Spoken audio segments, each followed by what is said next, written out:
Aspiring ആയിട്ടുള്ള entrepreneurs including ladies. ഇപ്പോൾ ഒരു ലേഡീസിനെ നോക്കിക്കൊണ്ടിരിക്കുന്ന ഒരു ടൈമാണിത് എസ്പെഷ്യലി.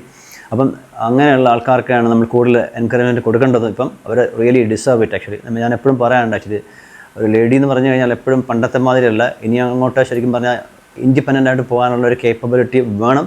അത് അച്ചീവ് ചെയ്തേ പറ്റുള്ളൂ. എപ്പോഴും മസ്റ്റായിട്ട് പറയുന്ന 2-3 സ്കിൽസിൽ ഒന്ന് ഇപ്പോൾ പറഞ്ഞ പോലെ ഒരു സ്വന്തമായിട്ടൊരു ഇൻകം സോഴ്സ് വേണം. Then second thing is driving, then swimming, അങ്ങനെ any kind of thing they have to learn all the things. അപ്പം അങ്ങനെ ഒരു ഇതില്ല, ഒരു ഡിഫറൻസ് അവിടെ ഇല്ല. അപ്പം എല്ലാവരും every people in this planet actually somebody can do this, anyone can do this, I believe that. അപ്പം അങ്ങനെ ഒരാൾക്ക് മാത്രമേ ചെയ്യാവൂ അങ്ങനെയൊന്നുമില്ല. അപ്പം നമ്മൾ ഈ പ്രോഗ്രാം പറയുന്നത് തന്നെ ഇതേപോലെ aspiring and entrepreneurs, then house wife, then students, അങ്ങനെ എല്ലാവർക്കും വേണ്ടിയിട്ടാണ് നമ്മൾ ഈ പ്രോഗ്രാം ഡെഡിക്കേറ്റ് ചെയ്യുന്നത്. അതുപോലെ തന്നെ ഞങ്ങൾക്ക് പ്രത്യേകം എപ്പോഴും പറയാനുള്ളത് നമുക്കൊരു ഗ്രാറ്റിറ്റ്യൂഡ് എപ്പോഴും വേണം. ഞങ്ങൾക്കും ഓഫ് കോഴ്സ് മെൻറ്റേഴ്സ് ഉണ്ട്, ഇപ്പോഴും ഉണ്ട്, ആദ്യം മുതലേ ഉണ്ടായിരുന്നു താനും. അപ്പം നമ്മൾ പറയാനുള്ള കാര്യം എന്ന് വെച്ചാൽ ഈ ഒരു ഗ്രാറ്റിറ്റ്യൂഡ് ഉണ്ടെങ്കിൽ നമുക്ക് ലൈഫിൽ മുമ്പോട്ട് പോകാൻ പറ്റുള്ളൂ. അപ്പം every day we have to say we are grateful for that some kind of things.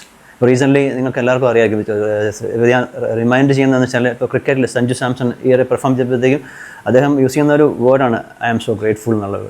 ആ ഒരു ഗ്രേറ്റ്ഫുൾ എന്ന് പറയാൻ പറ്റണം. അപ്പം ഞാൻ അങ്ങനെയാണ് ഞങ്ങൾക്ക് ചെറിയൊരു പുഷ് തന്നിട്ടുള്ള ആൾക്കാർ പോലും ഏറ്റവും പ്രിയപ്പെട്ടവർ തന്നെയാണ്. നമ്മുടെ ഇവിടെ എത്തി നിൽക്കുന്നെങ്കിൽ അതിൻ്റെ പുറകിൽ ഒത്തിരി ആൾക്കാരുണ്ട്. അവരോടെല്ലാം I'm really grateful for that. I'm say thank you. Okay, this is